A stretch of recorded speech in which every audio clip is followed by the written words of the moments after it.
Question में उसने बोला find the sigma and Z effective, find the sigma and Z effective for, है ना, for 4s electron of zinc. सही है। सो क्या करोगे आप, जिंक का इलेक्ट्रॉनिक कन्फिग्रेशन, वो भी अरेंजमेंट वाला भैया लिख रहा हूं मैं, आप अरेंज कर लेना खुद से, है ना।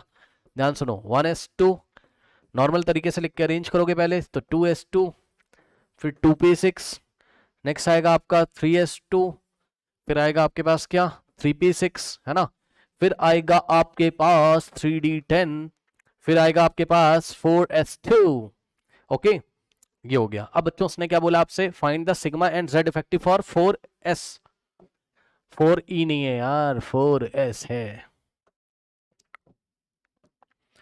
4s। हाँ भाई, क्या करोगे बताओ, क्या करोगे बताओ, आप क्या करोगे, 4s के पास जाओगे, ये रहा बेचारा 4s, 4s से एक इलेक्ट्रॉन काट के बाहर फेंकोगे, जिसके ऊपर स्क्रीनिंग चेक करनी है, इसके ऊपर स्क्रीनिंग चेक करनी है कि कितने नंबर ऑफ इलेक्ट्रॉन इसको स्क्रीनिंग दे रहे हैं। ठीक, उसके बाद बच्चों यहां बचेगा अंदर आपके पास एक इलेक्ट्रॉन, तो यहां पे एक लिख दिया आपने, उस पर स्क्रीनिंग चेक करनी है, फिर सिग्मा निकालना है ना। तो आप समझो जरा, सीधे मैं निकाल रहा हूं, समझिएगा जरा। इधर अभी अभी पढ़ाया था कि जो NSNP होगा, चेक कर लो, NSNP जो होगा बच्चों, उसका कॉन्ट्रीब्यूशन 0.35 ईच, तो यही NSNP वाला है, एक ही इलेक्ट्रॉन है बेचारा मेरे ख्याल से, हाँ, तो इसका होगा 0.35 ईच। ठीक, फिर उसके बाद बच्चों n-1 वाले के लिए कितना होता है, n-1 वाले शेल के लिए कितना होता है 0.85 ईच, है ना। सो n-1 यहां से यहां तक इन सब के लिए कितना आता है स्टूडेंट्स, 0.35 सॉरी 0.85 ईच, है ना, ईच ईच ईच ईच। ठीक, उसके बाद बच्चों अब जो अंदर बच गए उसकी तुम्हें क्या ही टेंशन लेनी यार, तुम इतना तो पढ़े लिखे हो, n की वैल्यू 4 होगी तो n-1 कितना होगा 3, तो 3 के अंदर वाले क्यों देख रहे हो, 3 के अंदर वाले तो 1 का कंट्रीब्यूशन करेंगे। ठीक, सो 1 ईच। अब यहां से भैया सिग्मा निकाल लो, तो यहां से सिग्मा आएगा, अब चेक करो यहां कितने इलेक्ट्रॉन है, 6 2 8 2 10, तो आएगा 10 इंटू 1 और प्लस यहां कितने इलेक्ट्रॉन है बच्चों, चेक करिए, 6 2 8 और 10 18, है ना, तो 18 इंटू 18 इंटू 0.85 एंड प्लस, अब यहां पे देखिए बच्चों एक ही इलेक्ट्रॉन है, सो 1 इंटू 0.35, है ना, सॉल्व करेंगे यदि आप इसको, 10 1 10 आ जाएगा, और प्लस भाई कैलकुलेशन वगैरह खुद से कर लेना, ऐसा नहीं कि तुम भी कैलकुलेटर उठा के कर रहे हो, है ना। 15.3 आ रहा है स्टूडेंट्स यहां से, और 1 इंटू 0.35 तो 0.35। ठीक, इसको आप ऐड कर लीजिए। कुछ लोग सोचेंगे कि मैं ऐड भी नहीं कर रहा हूं, तो भाई मेरा मन नहीं करता, दिन भर ऐड करते करते कितना ऐड करूंगा यार, दिन भर तो यही चलता है ना।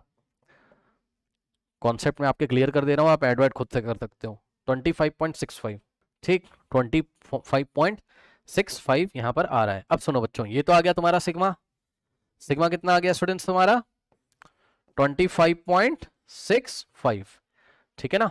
ओके, नाउ 6 2 8 2 10 18, 6 2 8 2 10 10 20 26 28 30, ठीक।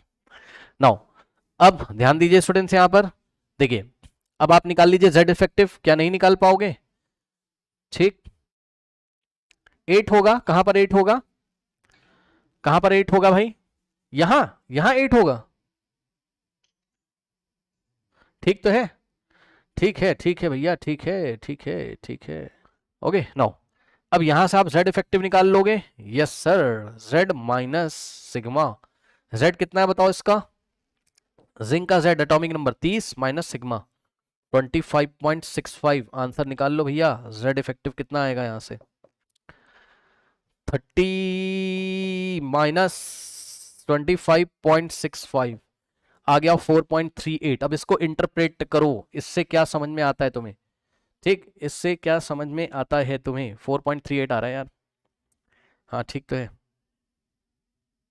कुछ गलती कर रहे हैं क्या, अरे 4.35 आएगा भाई, 30 माइनस 25.65, 4.35। सुनो ध्यान से, कहानी क्या चल रही है यहाँ पे, कहानी ये चल रही बच्चों, इसका मीनिंग समझिए कि ध्यान सुनिए, ये जो बाहर वाला इलेक्ट्रॉन है ना बच्चों, ये 4s में जो इलेक्ट्रॉन है, ठीक, ध्यान सुनिए, इस पे न्यूक्लियस का कितना चार्ज, यानी कितने प्रोटॉन इस पे फोर्स लगा रहे थे, एक्चुअल में 30, लेकिन इस तक पहुंचा कितना, 4.35 प्रोटॉन के प्रोपोर्शनेट फोर्स पहुंचा है।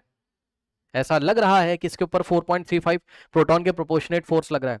बाकी स्क्रीनिंग हो गई, कितने प्रोटॉन ने स्क्रीनिंग करी, 25.65 प्रोटॉन के प्रोपोर्शनेट फोर्स की स्क्रीनिंग हो गई, अंदर की तरफ मतलब बाहर की तरफ रिपल कर दिया गया उसको, इतने प्रोटॉन के प्रोपोर्शनेट फोर्स से बाहर रिपल कर दिया गया, तो बेचारे को कितना मिला, ओनली 4.35 प्रोटॉन के प्रोपोर्शनेट फोर्स उसको महसूस हुआ है। ये इसका मीनिंग है ना बच्चों, इसका स्क्रीनशॉट ले लीजिए, इसका स्क्रीनशॉट बच्चों ले लीजिए आप,